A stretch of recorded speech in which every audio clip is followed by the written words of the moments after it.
Bem-vindos a mais uma análise focada. Hoje, vamos mergulhar numa tendência bem marcante no mundo do trabalho, né?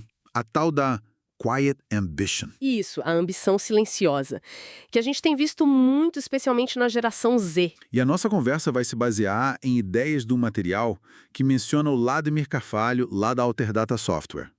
A ideia é explorar o que está por trás disso, né? Exatamente. E como as organizações, as empresas podem responder a isso. Porque é uma mudança significativa, parece. É sim. Não é só que tem menos gente querendo ser chefe, sabe? É mais fundo. É uma reavaliação do que é sucesso, do que é satisfação na carreira. E isso, claro, tem um impacto direto na gestão de talentos. Ok, então vamos começar por aí. O que define essa Quiet Ambition?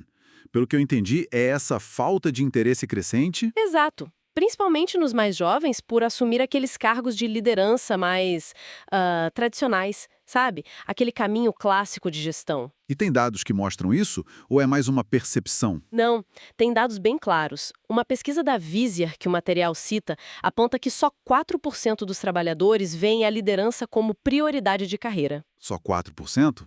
É bem pouco. É muito pouco. E mais, 62% dizem que preferem ficar na função atual sem necessariamente buscar aquela promoção hierárquica. Entendi. E isso tem a ver com aqueles outros fenômenos que surgiram, tipo Great Resignation, Quiet Quitting? Totalmente conectado. É parte dessa mesma conversa maior sobre o papel do trabalho na vida das pessoas. E quais seriam as razões, então, para essa falta de ambição tradicional? O que motiva isso? Olha, as motivações são muito focadas em bem-estar, em equilíbrio. O material aponta que 37% querem evitar o estresse e a pressão que associam à liderança. Faz sentido. Carga horária excessiva. Aí tem outra pesquisa, da Talent LMS, que reforça. 67% priorizam saúde mental, família, amigos. Quer dizer, a vida fora do trabalho ganhando mais peso. Exatamente. E 58% valorizam poder viajar. É uma busca por uma vida mais integrada, talvez, menos dominada só pelo trabalho. E a geração Z, que nasceu ali entre 95 e 2009, segundo a fonte, está no centro disso, né? Sim, eles são os protagonistas dessa mudança. São descritos como nativos digitais, valorizam propósito, diversidade e flexibilidade. Mas olha que curioso, também reportam níveis altos de estresse e ansiedade. O material fala em 56%. Pois é um paradoxo interessante. Valorizam o bem-estar, mas sentem muito estresse. Talvez por isso que 74% dos executivos nos Estados Unidos achem que eles são a geração mais desafiante para gerir. Essa tensão toda. Pode ser parte da explicação, sim. E se a gente olha para trás, o contraste fica nítido, né?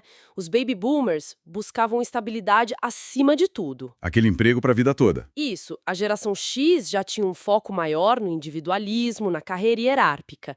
A geração Y, os millennials, começaram a questionar mais, a valorizar a multitarefa. E aí chega a geração Z. E intensifica essa busca por propósito e principalmente por bem-estar. Eles meio que rejeitam aquele sacrifício pessoal que viram, talvez, nas gerações anteriores, associado à carreira. E que tipo de problema isso cria para as empresas? Imagino que a sucessão vire um nó, né? Sem dúvida, é um risco real. Você pode ter lacunas na liderança futura, ou pior. Pior como? Promover gente talvez menos preparada ou que está ali meio que por falta de opção e que acaba reforçando a imagem negativa da liderança, assustando ainda mais os outros. Complicado. E como as empresas podem lidar com isso? Existe alternativa? Uma resposta interessante é a tal da carreira em Y. Já ouviu falar? Acho que sim. É aquela que você pode seguir como especialista ou como gestor. Exatamente. Permite que a pessoa progrida, seja reconhecida, cresça como especialista técnico, sem necessariamente ter que virar chefe e gerir pessoas. Ou pode seguir o caminho da gestão se for o perfil dela. Ambos são valorizados. Entendi. Além dessa estrutura de carreira, que mais as empresas podem fazer? Tipo, na prática. Olha, precisam de estratégias bem pensadas. Primeira coisa, comunicar um propósito claro, que vá além do lucro. Isso atrai a Gen Z. Propósito é chave para eles, né? Muito.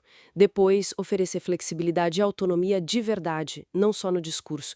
E cultivar líderes que inspirem, que apoiem, não que só controlem. Mudar o perfil da liderança também. Fundamental. E, claro, investir a sério em desenvolvimento, em feedback construtivo, para ajudar as pessoas a crescerem, seja qual for o caminho que elas escolham na carreira. Falando em estratégias, o material menciona a tecnologia como uma ferramenta importante.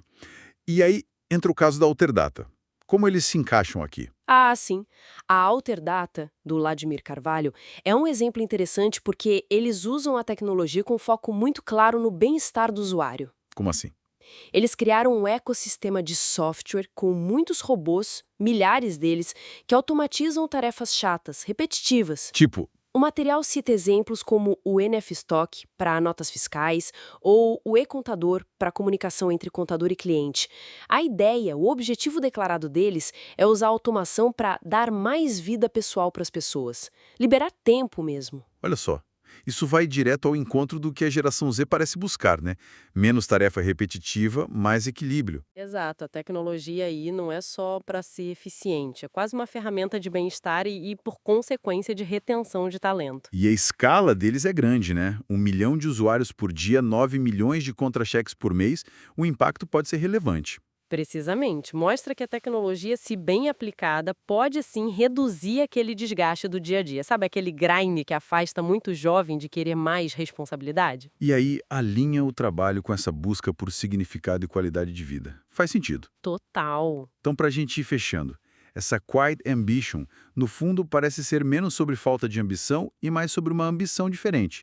É isso? Eu vejo assim, uma ambição mais focada em qualidade de vida, em propósito e não só em subir degraus na hierarquia tradicional. E as empresas precisam ouvir isso e se adaptar, não tem jeito. Exatamente. Compreender essas mudanças, essas novas prioridades geracionais e culturais é o primeiro passo. Uhum. E depois usar as ferramentas que a gente tem, como a tecnologia, não só para produtividade pura e simples, mas como parte de uma estratégia maior para criar um ambiente de trabalho mais humano, mais sustentável. E isso se torna crucial. Perfeito. E fica aqui então uma provocação final para a gente pensar. Se essa aversão ao estresse da liderança tradicional é tão forte, especialmente na geração Z, como é que os próprios papéis de liderança precisam ser redesenhados? Para além da flexibilidade, o que mais precisa mudar para que ser líder se torne algo genuinamente atraente e sustentável para o talento? De qualquer geração, na verdade, né? Fica a reflexão.